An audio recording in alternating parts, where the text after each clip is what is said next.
동남아시아 최초의 고속철도, 시속 350km, 자카르타에서 반둥까지 단 45분. 그런데 이 화려한 열차 안은 지금 텅 비어 있습니다. 무려 10조 원을 쏟아붓고도 2년 넘게 적자만 쌓이는 열차. 인도네시아는 중국에 진 빚을 갚느라 허덕이면서 정작 한국에는 1조 원을 깎아달라고 손을 내밀었습니다. 그런데 같은 시기에 다른 나라 전투기는 13조 원어치를 사들였죠. 도대체 왜 이런 일이 벌어진 걸까요? 한국을 무시한 대가가 어떻게 자기 발등을 찍었는지 그 연결고리를 함께 파헤쳐보겠습니다. 동남아시아에서 처음으로 깔린 고속철도입니다. 이름은 우슈, 인도네시아 말로 쌩하고 달린다는 뜻이죠. 최고 속도는 시속 350km. 자카르타에서 반둥까지 그 먼 길을 단 45분 만에 끊어버립니다. 우리로 치면 서울에서 대전을 커피 한 잔 식기도 전에 도착하는 셈이죠. 2023년 10월 인도네시아는 이 열차를 동남아 최초라는 이름과 함께 세상에 내놨습니다. 나라의 자존심을 통째로 실은 열차였습니다. 그런데 여러분, 이 화려한 열차 안을 한번 들여다보면 이야기가 완전히 달라집니다. 먼저 이 열차에 들어간 돈부터 보겠습니다. 총 건설비가 약 73억 달러, 우리 돈으로 10조 원입니다. 10조 원이면 어느 정도일까요? 쉽게 말하면 웬만한 중소도시 하나를 통째로 새로 짓고도 남는 돈입니다.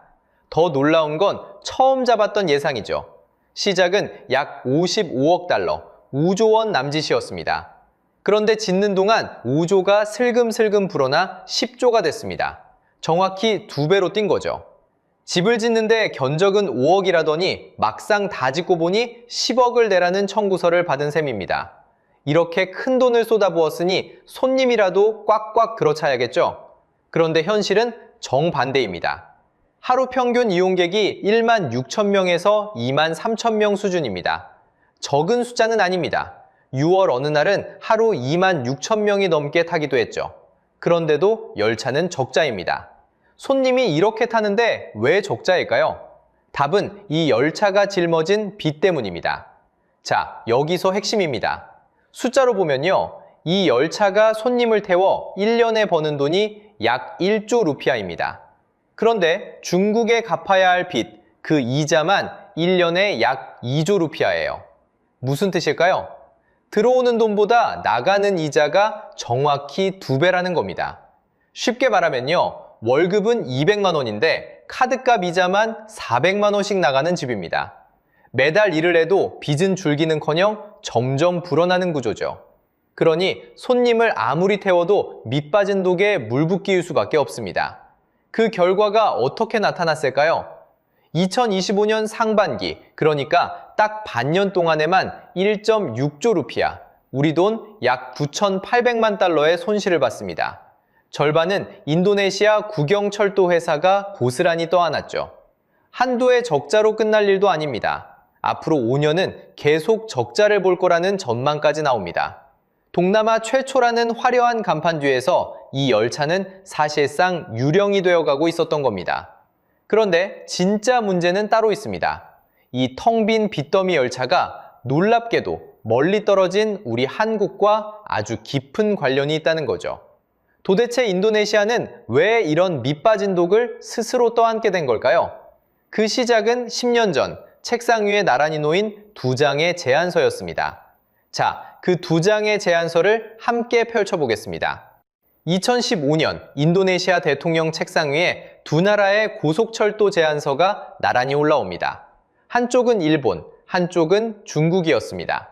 먼저 일본의 조건을 보시죠. 금리가 0.1%였습니다.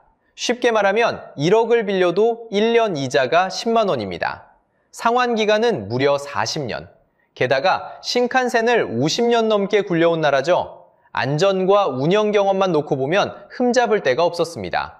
그런데 일본은 한 가지 조건을 달았습니다. 바로 부가 보증이었습니다. 쉽게 말하면요, 인도네시아 정부가 빚 보증을 서라는 겁니다. 사업이 잘못되면 나라가 대신 갚아야 한다는 뜻이죠. 이 조건이 부담스러웠습니다. 이제 중국의 제안서를 봅시다. 금리는 약 2%, 일본의 0.1%와 비교하면 무려 20배입니다. 똑같은 돈을 빌려도 이자를 20배나 더 내야 한다는 거죠. 상식적으로 생각하면 누가 봐도 손해입니다. 그런데 중국은 결정적인 미끼 하나를 던집니다. 국가 보증이 필요 없다고 한 겁니다. 빚 보증을 안 서도 된다. 인도네시아 입장에선 이 한마디가 너무나 달콤했습니다. 여러분, 여기서 인도네시아는 20배 비싼 중국을 골랐습니다.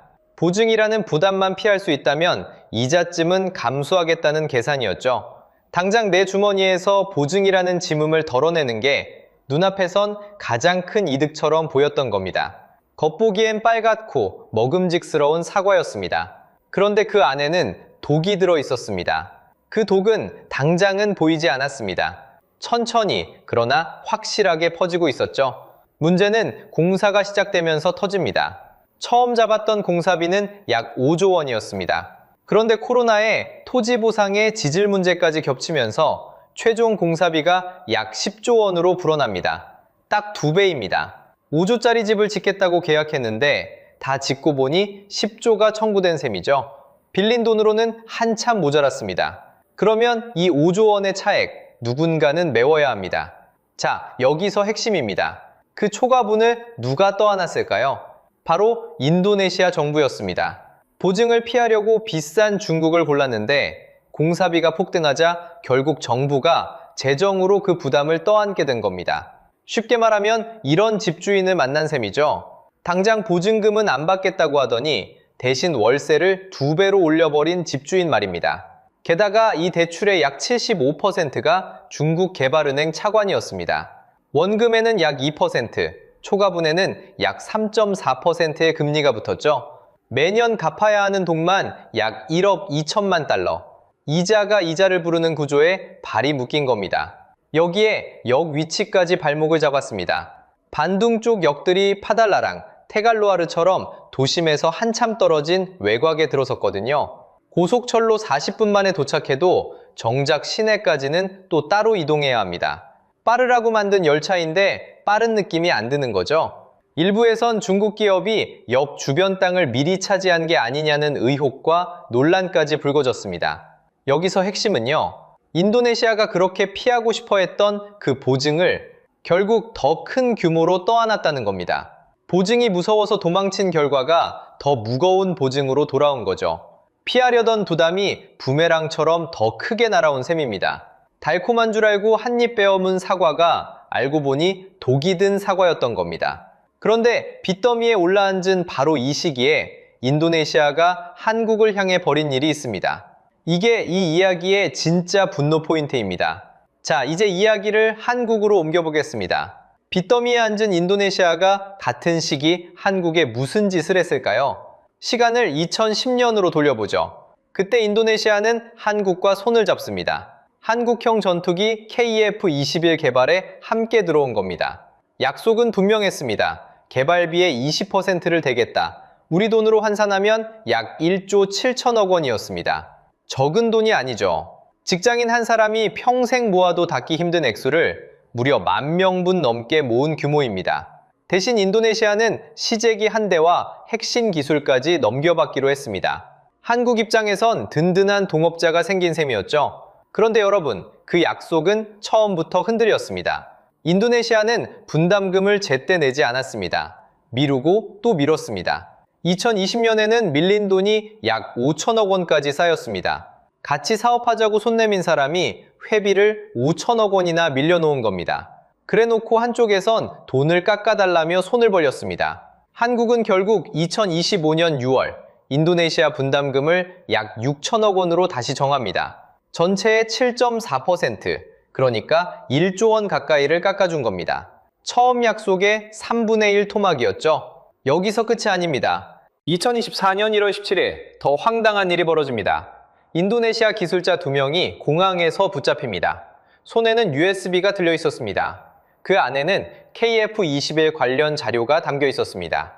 함께 만들자던 동업자가 자료를 USB에 담아 몰래 들고 나가려다 적발된 겁니다. 두 사람은 곧바로 출국이 막혔습니다. 다행히 첫 점검에선 핵심 전략 기술까진 발견되지 않았습니다. 하지만 여러분, 빼돌리려다 걸렸다는 사실 자체가 뒤통수 아닙니까? 같이 밥 먹던 사람이 식탁 밑으로 손을 뻗던 장면이 딱 잡힌 셈입니다. 그런데 진짜 분노 포인트는 지금부터입니다. 한국엔 돈이 없다며 1조 원을 깎아갔던 그 나라가 같은 해 7월 26일 어떤 결정을 내립니다. 튀르키예 전투기 카한을 무려 48대 사들이기로 한 겁니다. 계약 규모가 100억 달러, 우리 돈으로 약 13조 원입니다. 인도네시아는 이 전투기를 해외에서 처음 들여오는 나라가 됐습니다.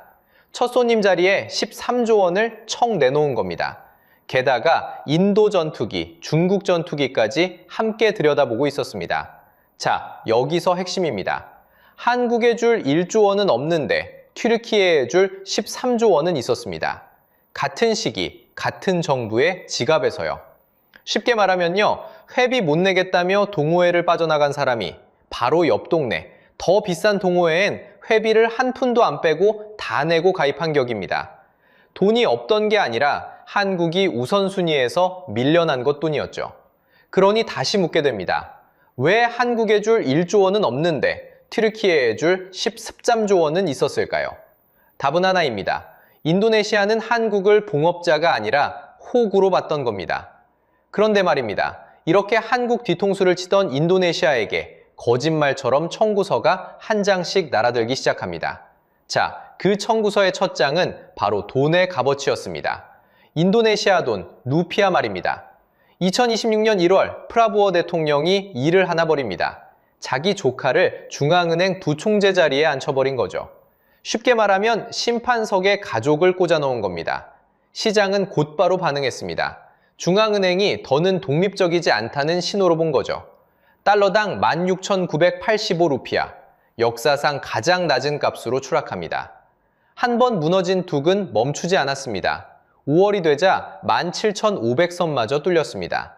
여러분 지갑 속 10,000원이 어느 날 갑자기 7,000원으로 줄어든다고 생각해보세요. 그게 지금 인도네시아 국민이 겪는 일입니다. 그런데 청구서는 한 장이 아니었습니다.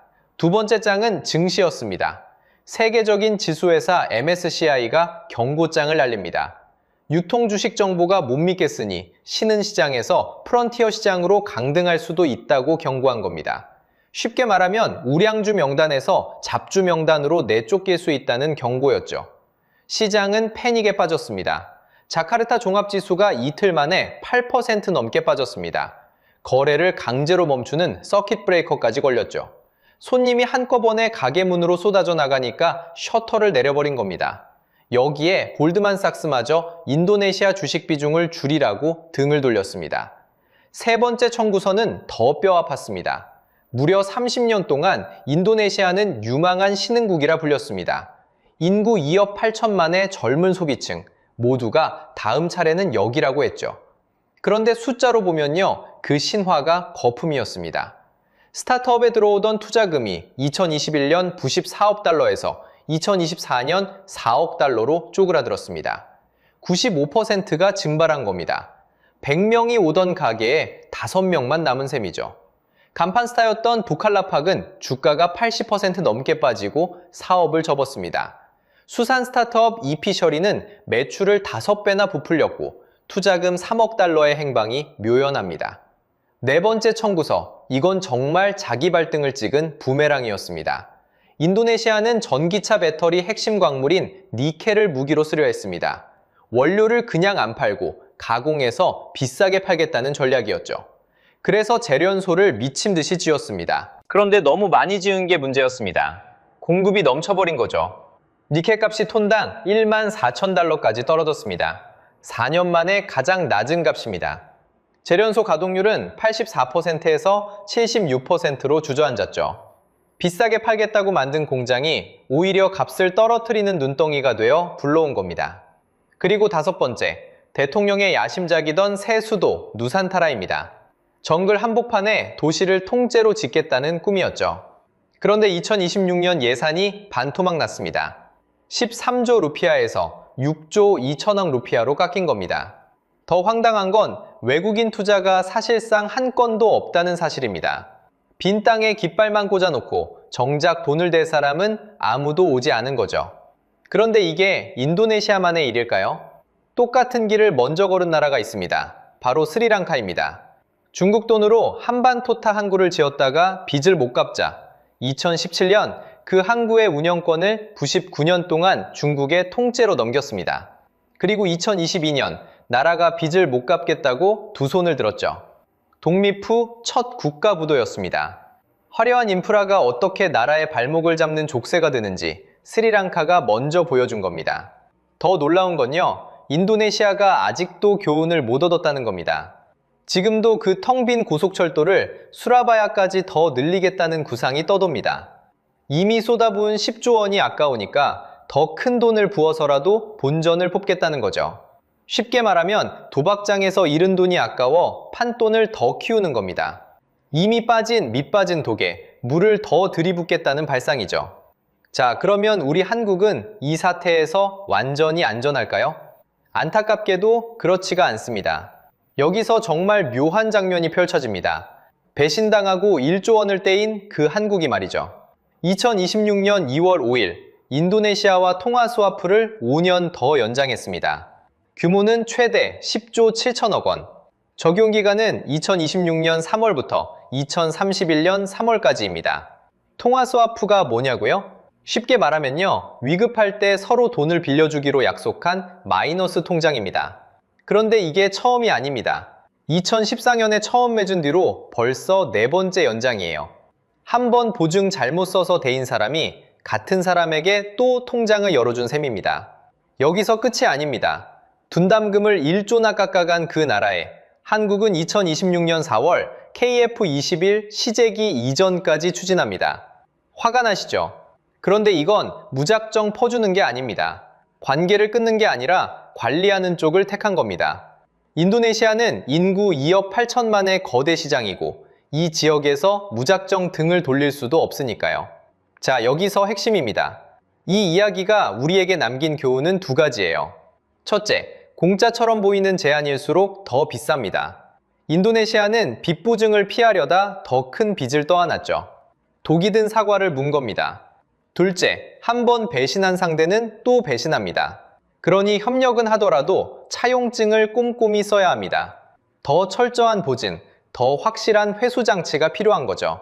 그리고 이게 바로 여러분과 직접 연결되는 지점입니다. 그 10조 7천억 원, 그 KF21 분담금, 모두 여러분이 매달 내는 세금과 여러분의 국방에 묶여있는 돈입니다. 여러분이 낸 세금이 바로 이 보증의 뒤에 서 있는 거예요. 그러니 우리는 호구가 되어선 안 됩니다. 퍼주는 사람이 아니라 빌려준 돈을 반드시 받아내는 채권자의 눈으로 지켜봐야 합니다. 정리해보겠습니다. 1조를 깎고 13조를 쓴 인도네시아는 빚 보증을 피하려다 더 큰 빚을 떠안았습니다. 한국을 무시하고 중국을 믿었지만 정작 환율도, 증시도, 산업도 줄줄이 무너졌죠. 결국 남이 아니라 자기가 자초한 청구서였습니다. 공짜 점심은 없습니다. 그리고 한 번 배신한 상대는 반드시 또 배신합니다. 자, 그러면 여러분은 어떻게 보시나요? 한국은 인도네시아와의 협력을 계속 이어가야 할까요? 아니면 이쯤에서 차용증을 다시 써야 할까요? 여러분의 생각을 댓글로 들려주세요. 축하합니다. 여러분이 무심코 낸 신문값과 세금 덕분에 지금 동남아 어느 시장 좌판에서는 갓 찍은 한국신문이 생선 포장지로 아주 잘 쓰이고 있습니다. 여러분, 비닐도 안 뜯긴 새 신문이 왜 바다 건너 남의 나라 좌판까지 실려갔을까요? 한때 이 나라를 쥐락펴락하던 막강한 힘이 어쩌다 한 장의 폐지값으로 둔갑한 걸까요? 자, 이제 여러분의 지갑에서 빠져나간 그 돈이 어떤 경로로 먼 타국의 포장지가 되는지 그 돈의 행방을 한 푼까지 따라가 보겠습니다. 여러분, 먼저 이 장면 하나를 떠올려 보세요. 태국과 필리핀, 베트남과 인도네시아의 어느 시장 좌판입니다. 갓 잡아 올린 생선과 고기 아래에 무엇이 깔려 있을까요? 놀랍게도 한국 신문입니다. 그것도 어제 막 인쇄소에서 찍혀 나온 새 신문이죠. MBC 스트레이트가 직접 포착한 현장입니다. 우리가 매일 보던 그 신문이 바다 건너 남의 나라 시장에서 비린내를 막는 포장지로 아주 요긴하게 쓰이고 있었던 겁니다. 현지 업자들은 오히려 한국 신문을 반깁니다. 종이 품질이 좋고 친환경 잉크를 써서 기름도 잘 빨아들이고 포장하기에 딱 좋다는 거죠. 한국 신문이 동남아 시장에서는 일종의 고급 포장재 대접을 받고 있는 셈입니다. 칭찬이라면 칭찬인데 이상하게 마음이 편치 않습니다. 왜냐하면 이게 한국에서 다 읽고 버린 헌신문이 아니거든요. 한 구에 약 800원을 들여 막 찍어낸 새 신문이 단 한 사람도 펼쳐보지 않은 채 헐값 폐지로 바다를 건넌 겁니다. 우리가 흔히 생각하는 폐지 재활용과는 전혀 다른 이야기인 거예요. 쉽게 말하면요, 갓 지은 따뜻한 밥을 한술도 뜨지 않고 그대로 음식물 쓰레기통에 버리는 셈입니다. 내 돈 주고 산 새 옷을 한 번 입어보지도 못하고 걸레로 만들어 수출하는 격이죠. 800원이면 편의점 음료수 한 병 값입니다. 그 돈을 들여 찍은 물건이 읽히지도 못하고 바로 쓰레기가 됐다는 뜻이에요. 자, 그런데 여기서 이상한 점이 하나 있습니다. 이게 헌신문이 아니라는 겁니다. 포장 비닐조차 뜯기지 않은 그야말로 갓 태어난 새 신문이라는 거예요. 보통 신문이 폐지가 되려면 누군가 한 번은 읽고 며칠 묵었어야 정상 아니겠습니까? 그런데 이 신문들은 세상에 나오자마자 곧장 폐지가 되어 컨테이너에 실렸습니다. 만들어진 목적, 그러니까 읽힌다는 일을 단 한 번도 해보지 못한 채 말이죠. 상식적으로 생각하면 이건 말이 안 됩니다. 장사하는 사람이라면 안 팔릴 물건을 굳이 더 만들지 않잖아요. 그런데 신문사는 안 팔릴 걸 뻔히 알면서도 매일 새로 찍어냅니다. 한 부에 800원씩 꼬박꼬박 손해를 보면서 말이죠. 한때 이 나라를 쥐락펴락하던 막강한 힘이 어쩌다 이런 신세가 됐을까요? 도대체 누가, 왜 아무도 읽지 않을 신문을 매일같이 찍어내는 걸까요? 그 첫 번째 단서는 바로 부수라는 두 글자에 숨어 있습니다. 상식적으로 생각하면 안 팔리는 물건은 덜 만드는 게 맞습니다. 그런데 신문은 정반대로 움직입니다. 안 읽혀도 계속, 그것도 잔뜩 찍어냅니다. 손해보는 장사를 왜 매일 반복하는 걸까요? 그 답인 부수, 즉 발행 부수는 하루에 몇 두를 찍느냐 하는 숫자입니다. 이 숫자가 왜 그렇게 중요한지부터 보죠. 여기서 핵심은 이겁니다. 신문사가 진짜로 파는 건 독자가 아니라 광고입니다. 그리고 그 광고비를 얼마나 받느냐가 바로 이 부수에 연동돼 있거든요. 쉽게 말하면요, 부수가 많아 보일수록 광고 단가를 비싸게 부를 수 있는 구조입니다. 식당으로 치면 손님 수를 부풀려야 더 비싼 자리세를 받는 셈이죠. 그러니 실제로 몇 명이 읽느냐는 둘째 문제가 됩니다. 일단 찍은 숫자가 커 보여야 돈이 되니까요. 그래서 벌어지는 게 이른바 지국 밀어내기입니다. 본사가 동네 신문 보급소, 그러니까 지국의 부수를 강제로 떠넘깁니다. 안 팔릴 걸 뻔히 알면서도 일정 부수를 받으라고 강매하고 남은 건 반풍도 안 받습니다. 마트가 대리점에 안 팔릴 물건을 억지로 떠안기고 환불도 거부하는 격이죠. 지국 입장에선 받은 신문이 고스란히 짐이 됩니다. 결국 그 신문들은 어디로 갈까요? 상당수가 사람 손에 닿지도 못한 채 그대로 폐지가 됩니다. 이게 과장이 아닙니다. 수도권의 한 지북장은 이렇게 증언했습니다. 배달되는 신문 가운데 최소 절반은 누구도 읽지 않고 그냥 버려지는 파지라고요. 자, 생각해보세요. 100부를 찍으면 50부는 처음부터 쓰레기로 가는 셈입니다. 갓 지은 따뜻한 밥을 한술도 안 뜨고 그대로 음식물 쓰레기통에 버리는 것과 똑같습니다. 그것도 어쩌다 한 번이 아니라 매일같이 말입니다. 그럼 이런 의문이 들 겁니다. 이렇게 멀쩡한 새 신문을 버려가면서까지 부수를 부풀리는 게 정말 남는 장사가 되긴 하느냐? 답은 광고비에 있습니다. 부수가 곧 광고 단가니까 버리는 종이값보다 부풀린 부수로 받아내는 광고비가 더 크면 그만이거든요. 독자한테 신문을 파는 게 아니라 광고주한테 보여주기용 숫자를 파는 장사인 셈입니다. 사실 이건 갑자기 생긴 버릇이 아닙니다. 90년대에서 2000년대 초, 이른바 신문 전쟁 시절을 기억하시는 분 계실 겁니다. 부수를 늘리겠다고 신문을 공짜로 뿌리는 무가지가 넘쳐났고 부동만 하면 자전거를 주고 현금까지 얹어주던 시절이었죠. 멀쩡한 상품을 공짜로, 심지어 돈까지 줘가며 떠안기던 그 습관이 형태만 바뀐 채 지금도 이어지고 있는 겁니다. 자, 여기서 핵심입니다. 부수를 부풀린다는 건 누군가는 그 부풀린 숫자를 진짜라고 인증해줬다는 뜻입니다. 광고주가 그 숫자를 믿어야 비싼 광고비를 내니까요. 그렇다면 그 숫자, 도대체 누가 진짜라고 도장을 찍어준 걸까요? 이 의문을 풀기 전에 먼저 한국신문이 얼마나 가파르게 무너졌는지부터 숫자로 짚고 가겠습니다. 숫자로 보면요, 가장 정직한 지표가 하나 있습니다. 바로 신문을 찍는 데 들어가는 종이, 신문용지 소비량입니다. 사람들이 신문을 안 읽으면 종이부터 안 쓰게 되니까요. 이건 거짓말을 못하는 숫자거든요. 한국제지연합회 자료를 보면 신문용지 소비량은 2002년에 약 137만 톤으로 정점을 찍었습니다. 그러던 것이 2025년에는 약 29만 톤으로 떨어진 걸로 추정됩니다. 20년 남짓한 사이에 4분의 1 토막이 난 겁니다. 쉽게 말하면요, 한 반에 30명이 돌려보던 신문을 이제 2명이 보는 수준으로 쪼그라든 셈입니다. 추락 속도도 한번 따라가 보세요. 2002년 137만 톤이던 게 2007년 105만 톤, 2011년엔 85만 톤이 됩니다. 그리고 2021년 41만 톤, 마침내 2025년엔 30만 톤 선마저 무너지면서 29만 톤까지 내려앉았습니다. 특히 스마트폰이 손마다 쥐어지기 시작한 2010년대 이후로 미끄럼틀을 타듯 급격해졌습니다. 손안에 뉴스가 들어오니 무거운 종이를 펼칠 이유가 사라진 거죠. 그럼 실제로 돈 내고 보는 사람은 얼마나 줄었을까요? 한국언론진흥재단 조사를 보면 신문 구독률은 2010년 29%에서 2020년엔 6.3%까지 떨어졌습니다. 10년 만에 5분의 1로 쪼그라든 겁니다. 10집 중 3집 가까이 보던 걸 이제 10집에 1집도 안 보는 거예요. 신문을 펼쳐 읽는 비율인 열독률도 마찬가지입니다. 2016년 20.9%였던 게 최근엔 8%대까지 내려왔습니다. 그런데 무너진 건 독자만이 아닙니다. 신문을 만드는 사람들의 무게중심도 통째로 옮겨갔습니다. 2023년 말 기준으로 기자직 종사자 가운데 인터넷 신문 소속이 54.6%를 차지했습니다. 종이신문 소속 45.4%를 앞질러버린 거죠. 기자들마저 종이를 떠나 인터넷으로 갈아탔다는 뜻입니다. 이걸 가장 상징적으로 보여준 장면이 하나 있습니다. 120년 역사를 가진 서울신문이 2024년 7월 창간 120주년을 맞은 바로 그 시점에 자기 윤전기를 멈춰 세웠습니다.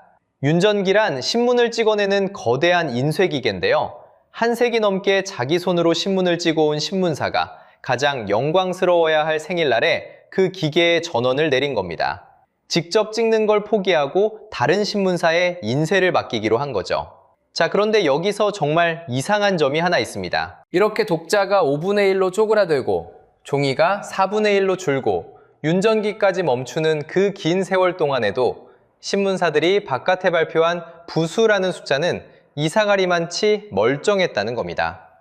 읽는 사람은 이렇게 사라졌는데 발행 부수는 어떻게 끄떡없었을까요? 자, 이제 우리가 아까 잠깐 미뤄뒀던 질문으로 돌아갈 차례입니다. 그 부수, 도대체 누가 진짜라고 인증해줬을까요? 자, 여기서 핵심입니다. 발행 부수가 이렇게 뻥튀기 됐다면 도대체 왜 아무도 못 잡아냈을까요? 그 답을 찾으려면 부수를 공식으로 인증해주는 기관 ABC 협회라는 곳을 들여다봐야 합니다. 쉽게 말하면요, 신문이 우리 이만큼 팔린다고 적어내면 그게 진짜인지 도장을 찍어주는 곳입니다. 광고주는 그 도장만 믿고 광고비를 책정하죠. 그러니까 이 도장 하나가 돈을 움직이는 겁니다. 그런데 여기서 이상한 정황이 하나 드러납니다. ABC 협회가 발표한 한 신문의 유가율, 그러니까 찍은 것 중에 실제로 돈 내고 사본 비율이 95.94%였습니다.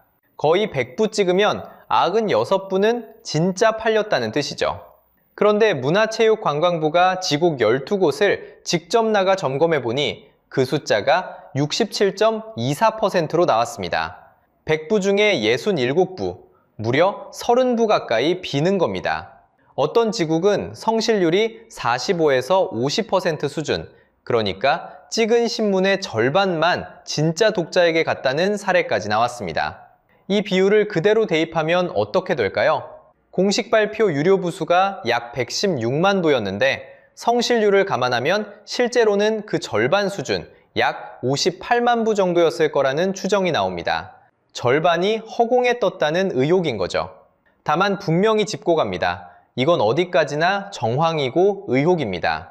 2023년 8월 경찰은 이 부수 조작 의혹을 불송치, 즉 무혐의로 결론 냈습니다. 형사범죄로 확정된 바는 없다는 뜻입니다. 그러니 우리가 따질 건 누가 범인이냐가 아니라 왜 이런 일이 반복될 수밖에 없느냐는 구조입니다. 자, 진짜 핵심은 바로 이 구조에 있습니다. 부수를 인증해주는 그 ABC 협회가 누구 돈으로 운영되는지 아십니까? 바로 감시 대상인 신문사와 광고주가 내는 회비로 굴러갑니다. 쉽게 말하면요, 내 시험 점수를 내가 매기고 그걸 검사하는 감독관 월급마저 내가 주는 구조예요. 고양이한테 생선 가게를 맡겼는데 그 고양이 사료값까지 가게 주인이 대주는 격입니다. 이런 걸 경제학에서는 이해상충이라고 부릅니다. 심판이 한쪽 팀에서 월급을 받으면 그 심판의 휘슬을 누가 믿겠습니까? 실제로 2020년 11월에는 협회 내부에서 양심선언 성격의 진정이 나오기도 했습니다. 그리고 오해하시면 안 됩니다. 이건 어느 한 신문만의 문제가 아닙니다. 보수든 진보든 이 인증구조 위에 올라탄 업계 전체가 같은 유혹 앞에 놓여 있던 겁니다. 감시자가 감시 대상에게 월급을 받는 한 숫자는 언제든 부풀려질 수 있는 거죠.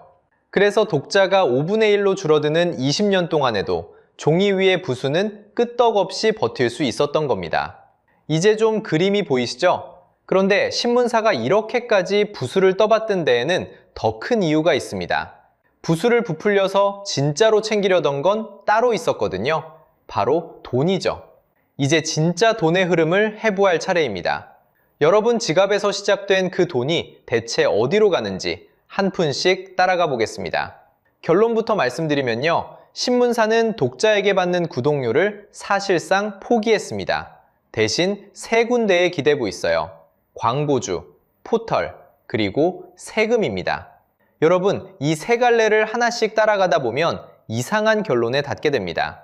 정작 신문값을 안 내는 우리 지갑에서 돈이 이미 빠져나가고 있었다는 거죠. 첫 번째 물주는 기업 광고입니다. 신문사가 부수를 부풀린 이유가 바로 이거였잖아요. 부수가 많아 보여야 광고비를 비싸게 부를 수 있으니까요. 그런데 여기서 문제가 생깁니다. 그 광고마저 빠르게 빠져나가고 있거든요. 광고 시장의 큰 손인 삼성전자를 한번 보시죠. 삼성전자가 신문 같은 측정 매체에 쓴 광고비가 2023년 한 해 3,294억 원에서 2,080억 원으로 줄었습니다. 1년 만에 36.8%가 깎인 거예요. 큰 손이 지갑을 닫으니 기댈 기둥 하나가 휘청이기 시작한 겁니다. 그러자 신문사는 두 번째 물주에게 갈아탑니다. 바로 포털이에요. 독자에게 직접 돈을 받는 길을 포기하고 기사를 네이버 같은 포털에 넘긴 겁니다. 숫자로 보면요. 우리 국민이 뉴스를 포털에서 보는 비율이 69.6%, 그 중에서도 92.1%가 네이버에 몰려 있습니다. 10명 중 7이 포털로 뉴스를 보는데 그 안에서 거의 모두가 한 곳에 모여 있는 셈이죠. 문제는 이 구조가 뭘 낳느냐는 겁니다. 포털 안에서는 클릭 한 번이 곧 돈입니다. 그러니 어떻게든 클릭을 끌어모으려는 유혹이 생기죠. 자극적인 제목, 같은 기사를 반복해 올리는 일이 늘어납니다. 이걸 경제학에서는 레몬 시장이라고 부릅니다. 쉽게 말하면요. 좋은 물건은 값을 못 받고 사라지고 불량품만 남아도는 시장이에요. 실제로 국민이 한국 언론의 가장 큰 문제로 꼽은 것도 바로 이 낚시성, 편파 보도였습니다. 자, 여기서 핵심입니다. 세 번째 물주, 바로 세금이에요. 정부와 지자체가 신문에 싣는 광고가 있습니다. 그 규모가 2021년 기준 1조 893억 원이었어요.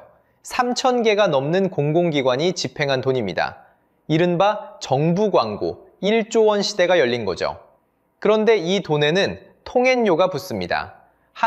한국언론진흥재단이 정부 광고를 독점으로 대행하면서 광고비의 10%를 수수료로 떼어갑니다. 1조 원이 지나가면 그중 1천억 원 가까이가 자동으로 거치는 셈이에요. 고속도로 톨게이트를 한 번 지날 때마다 통행료가 쌓이는 것과 비슷하다고 보시면 됩니다. 다만 여기서 한 가지는 정직하게 짚고 가겠습니다. 그렇다고 부수를 부풀린 게 곧 세금을 빼먹은 거다. 이렇게 단순하게 도식화하면 정밀하지 않습니다. 정부 광고를 나누는 기준에서 발행 부수는 빠지고 실제로 얼마나 읽히는지를 보는 열동률이 핵심 지표로 도입됐거든요. 그러니 부수 숫자만으로 세금이 새 나갔다고 단정하긴 어렵습니다. 다만 이 열동률 지표마저 현장 반발로 활용이 멈추는 등 기준을 둘러싼 논란은 여전히 이어지고 있습니다. 그래서 결국 이 그림이 무엇을 말하느냐? 신문사는 독자라는 손님을 버리고 광고주와 포털과 정부라는 새 물주에게 갈아탄 겁니다. 그런데 여러분, 신문값을 안 내신다고 안심하셨다면 그건 착각이에요. 우리가 마트에서 산 가전제품 가격 안에는 그 광고비가 숨어 있고 매달 내는 세금 안에는 정부 광고비가 숨어 있습니다. 결국 일부 800원짜리 새 신문이 한 명도 안 읽고 폐지가 되는 동안 그 비용을 떠받친 건 광고에 얹힌 우리 지갑과 우리가 낸 세금이었던 거예요. 호구는 따로 있지 않았습니다. 바로 우리였던 겁니다. 그런데 여기서 좀 억울한 게 하나 있습니다. 똑같은 종이의 위기, 똑같은 디지털 폭풍을 맞고도 외국 신문 중엔 오히려 더 부자가 된 곳이 있거든요. 같은 폭풍을 맞고 누구는 가라앉고 누구는 살아남았습니다. 바로 그 갈림길에 한국 신문이 왜 이 꼴이 됐는지에 대한 진짜 답이 숨어 있습니다. 사실 종이의 위기는 한국만 겪은 게 아니거든요. 전 세계 신문이 똑같이 맞은 폭풍이었습니다. 영국을 볼까요? 최근 10년 사이 전국지 판매 부수가 60% 넘게 쪼그라들었습니다. 10부 팔리던 게 4부도 안 되게 줄어든 셈이죠. 미국도 다르지 않았습니다. 한때 미국을 대표하던 LA 타임스마저 2022년에 자기 인쇄시설을 닫아버렸습니다. 윤전기가 멈추는 건 한국만의 일이 아니었던 거예요. 그러니까 종이가 죽어간다는 사실 자체는 누구의 잘못도 아닌 시대의 흐름이었던 겁니다. 같은 태풍이 전 세계 신문이라는 배들을 똑같이 덮친 거죠. 그런데요, 똑같은 태풍을 맞고도 어떤 배는 가라앉았고 어떤 배는 오히려 더 큰 배가 돼서 돌아왔습니다. 그 결정적인 차이를 한 신문이 똑똑히 보여줍니다. 미국의 뉴욕타임스를 보겠습니다. 이 신문 2009년에는 거의 파산 직전까지 몰렸습니다. 돈이 없어서 멕시코의 부자 카를로스 슬림한테 2억 5천만 달러를 빌려야 했을 정도였어요. 우리 돈으로 수천억 원을 급하게 꿔서 겨우 숨만 붙어 있던 신문입니다. 누가 봐도 곧 무너질 배처럼 보였죠. 그런데 이 신문이 2011년에 결정을 내립니다. 인터넷 기사에 정정당당하게 돈을 받겠다고요. 미국 종합일간지 가운데 처음으로 온라인 유료화를 시작한 겁니다. 공짜로 보던 기사에 돈을 매긴다니 당시엔 미친 짓이라는 소리도 들었습니다. 독자가 다 떠날 거라는 거였죠. 그런데 결과는 정반대였습니다. 2015년에 디지털 구독자 100만 명을 넘기더니 2016년엔 인터넷 독자가 종이 독자를 추월했습니다. 그리고 2023년 인터넷 구독료로만 벌어들인 돈이 10억 달러를 돌파했습니다. 우리 돈으로 1조 원이 넘는 액수를 오직 독자가 낸 구독료로 만들어낸 거예요. 2024년 중간 기준 이 신문의 전체 구독자는 약 1,080만 명입니다. 그 중에서 1,020만 명이 종이가 아니라 인터넷으로 돈을 내고 보는 독자죠. 광역시 하나 인구가 통째로, 그것도 제 돈 내고 뉴스를 사보는 단골이 됐다는 뜻입니다. 광고에 기대던 신문이 독자에게 기대는 신문으로 완전히 갈아탄 거죠. 자, 여기서 핵심입니다. 뉴욕타임스가 살아남은 비결은 거창한 기술이 아니었습니다. 독자를 다시 갑으로 모신 겁니다. 돈을 내고도 아깝지 않은 기사를 쓰겠다. 그 약속 하나로 승부를 본 거예요. 손님을 모셨더니 손님이 신문사를 먹여 살린 셈입니다. 그럼 한국신문은 그 갈림길에서 어디로 갔을까요? 정확히 반대편으로 갔습니다. 독자라는 손님을 버리고 부수와 광고와 포털과 세금에 매달린 거죠. 돈 내고 볼만한 기사로 독자를 붙잡는 대신 안 읽혀도 부수를 부풀려서 광고비를 받고 클릭을 부걸하려 포털에 기사를 넘기고 정부 광고라는 세금의 손을 벌렸습니다. 자, 그래서 결론은 이겁니다. 한국신문의 몰락은 디지털 탓이 아닙니다. 시대 탓도 아닙니다. 같은 시대, 같은 디지털 폭풍 속에서 누구는 멀쩡히 살아남았으니까요. 한국신문은 신뢰라는 단 하나의 자산을 제 손으로 내다버렸습니다. 그래 놓고 무너진 겁니다. 이걸 우리는 자승자박이라고 부르죠. 쉽게 말하면요, 독자가 등 돌려서 망한 게 아니라 독자에게 먼저 등을 돌린 대가가 부메랑처럼 그대로 돌아온 겁니다. 손님을 속이고 보여주기용 숫자만 키우다가 정작 손님이 다 떠나버린 가게, 그 가게가 망한 걸 두고 경기가 나빠서라고 말할 수는 없는 거잖아요. 그 부메랑이 어디로 돌아왔는지 아십니까? 바로 영상 첫머리에서 본 동남아 좌판의 그 생선 포장지입니다. 비닐도 안 뜯긴 새 신문이 바다를 건너 남의 나라 좌판에 깔린 건 우연한 사고가 아니었어요. 독자를 버린 그날부터 예정돼 있던 결말이었던 겁니다. 숫자가 이걸 증명합니다. 2024년 로이터 조사에서 한국 뉴스에 대한 국민의 신뢰도는 31%로 나왔습니다. 조사 대상 47개국 평균인 40%에 도 한참 못 미치는 하위권이었죠. 국민 10명 중 7명은 자기 나라 뉴스를 믿지 않는다는 뜻입니다. 신뢰를 팔아 부수를 산 결과가 이렇게 숫자로 돌아온 거예요. 자, 여기서 다시 한번 짚고 갑니다. 이건 특정 신문 하나의 잘못이 아닙니다. 보수든 진보든 부수에 기대고 포털에 매달린 구조는 똑같았습니다.